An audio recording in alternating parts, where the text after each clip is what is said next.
This is Spin Hand Gaming and Toys, and I'm Maverick. And today we will be doing one of the several mystery unboxings from these 4 packages. Of course, I'm pretty sure the insides are going to be fine, even though you can already see someone decided to do something in the Super Bowl with this box. They were like a yard or something. So now this is where we decide which box we're going to do. I generally like to do the heaviest one.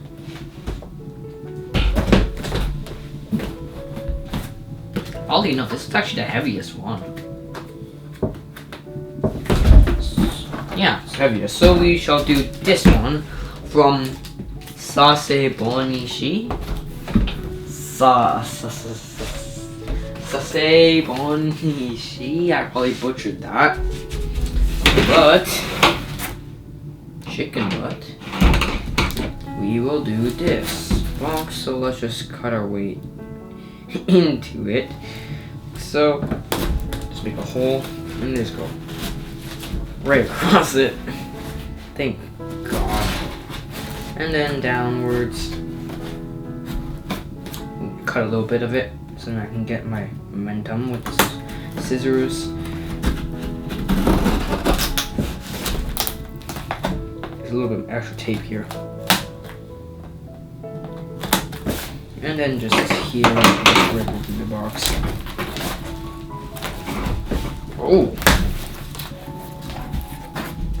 So, we have from Japan a Nezuko pin, and looks like some. We'll just look at the contents of that after we look at the actual character. So, from Sasebonishi, we have, this is just some padding, Tanjiro Kamado figure, which is from Sega. It's slightly like from like same exact artwork that we have for the other one over there. I'm pretty sure I have the box over there. But if you want, I'm pretty sure it's like the exact last video that we did, so you guys can watch the pair. It had Tanjiro Kamado and Nezuko just holding their hands. So that was quite nice. But today we're on to another subject. This, it is sealed in something I would call a garbage bag. It smells like cigarettes. SPM Super Premium. Even though most of the time these figures are not even close to premium.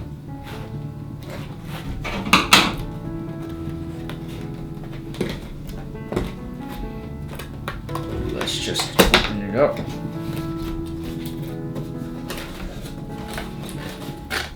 Oops, there we go.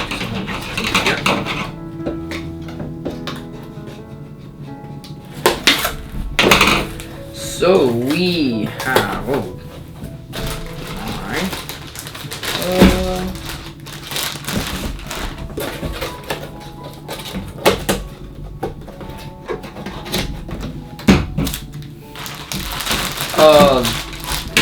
It's just so much packaging.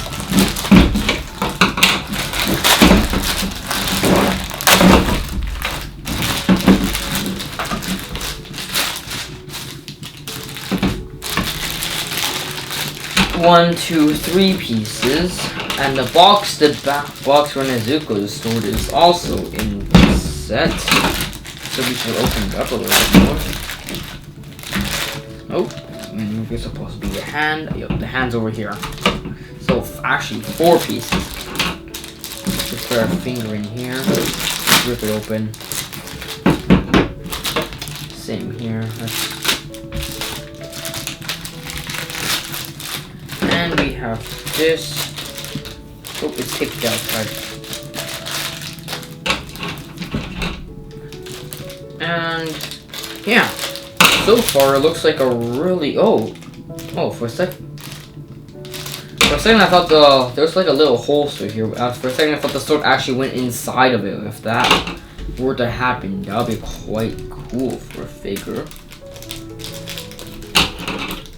So I just cut across here and open. It's most likely all the Sega ones. The hands are generally disconnected. But this is a really cool sword. It doesn't bend at all. Yeah. And then the hand, I guess you can call this a holster for the katana. Looks like it goes onto the hand. Let's get rid of some of the packaging. So, what do you guys so far think about this figure? I think it's more detailed than the other ones. You can see here, looks like the holster is extended from this, which I'm not actually sure how it goes on.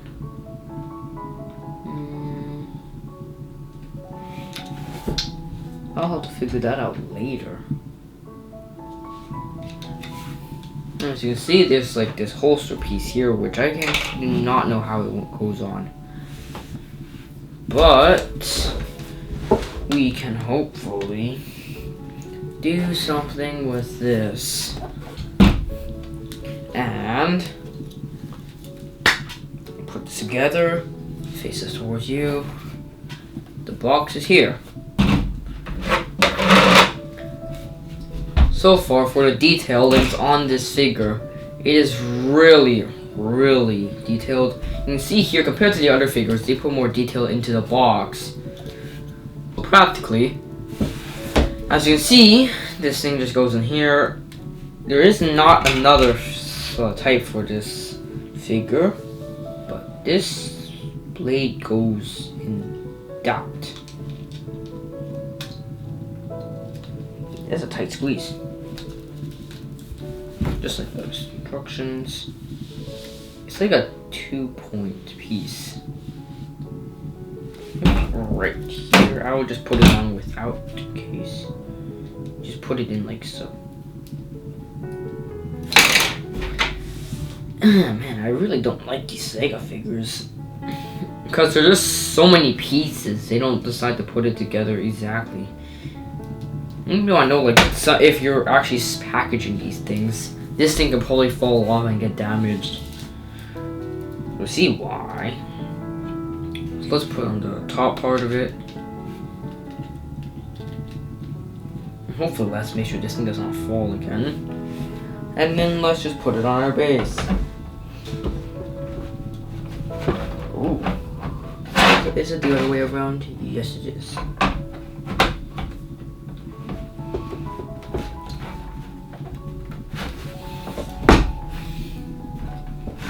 So, first impressions of this figure.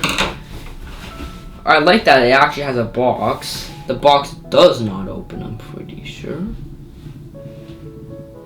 Does it? No, it does not. Yeah, it doesn't. It would be really cool if there's like something inside where you can see Nezuko. I'm pretty sure. Because I'm just going to make sure that it does not. Yeah, it doesn't. So, it's a decently tall figure, standing at about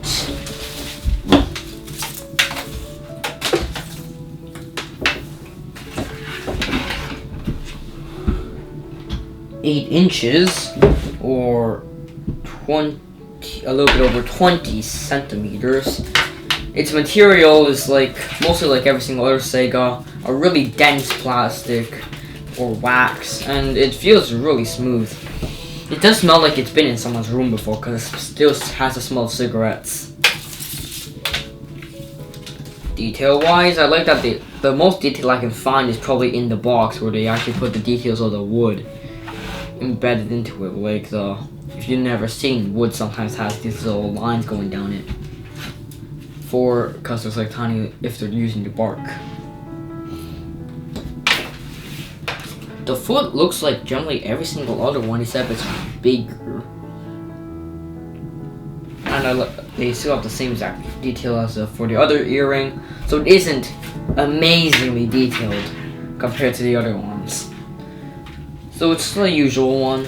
And now for the length that we have, just from here, the tip of the sword, the longest point, to the end, we have around Also another 8 inches, or a little bit over 20 centimeters. Now, recommendations. Generally, this could be a good figure for the people that never got another figure, or it's their first figure, because it doesn't look like it's going to fall apart anytime soon, because the plastic is really dense and not bendable. But if you do want like any other figures, you can get a more detailed version of the... Do I have the box? Yes, I do. I will just bring it out. Something that is made by an actual modeling company.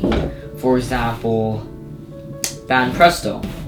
Because Sega is a video game company, so of course they wouldn't really be able to make the figures that detailed. So if you want something that just looks good but isn't very over the top with details, then you can get something from Sega or the actual company that produces the merch for the company. But if you want something really detailed, you should go for an actual something that's made by a modeling company. And I'll just put this back to its usual place, right over here. Now, first personal rating so far is, well, for the actual figure, it's like the usual figures. It doesn't, I won't actually critique it off its smell, because, well, most people won't even get that smell, so I won't really make anything harsh assumptions off of it. Have I seen this pose? Yeah, I have. So, of course, Tanjiro is yelling about to go into battle. That's my cast fighting. But like all the other figures, it doesn't, for the Sega, it doesn't really like have any detail. Like, it could be, I could give it like a 9 out of 10 if it had like if he was using his breath or breathing style, which is water, or he could be using dual with fire. I've seen figures like that, and they're really nice.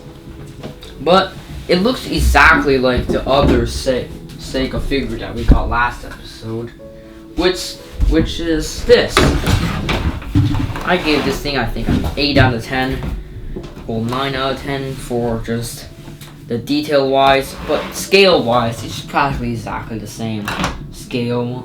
And if you can't notice, they actually, for this one, they put the detail into like the buttoning here. Well, compared to this, which they actually did not. They just kept it pure white. And there isn't really many other different details that I can't tell of. Yeah, they kept the silver. Yeah, they're practically exactly the same. Yeah. So I'll just put this up for reference for the next videos. But altogether, I'll give this a figure 8 out of 10. It's not too good, and it's not too bad. It's an average figure that you can get, and it isn't terrible. But if you want detail, you should go for an actual modeling companies. This one, I realize why it's really heavy, because it's not hollow. It's completely made. I'm not sure about this box. I'm pretty sure the box is hollow, but the whole entire figure is completely built off molded plastic, because there's no sound inside of it. So altogether, this is Banana Gaming and Toys. I give this figure a good 8 out of 10, and I am out with the figure.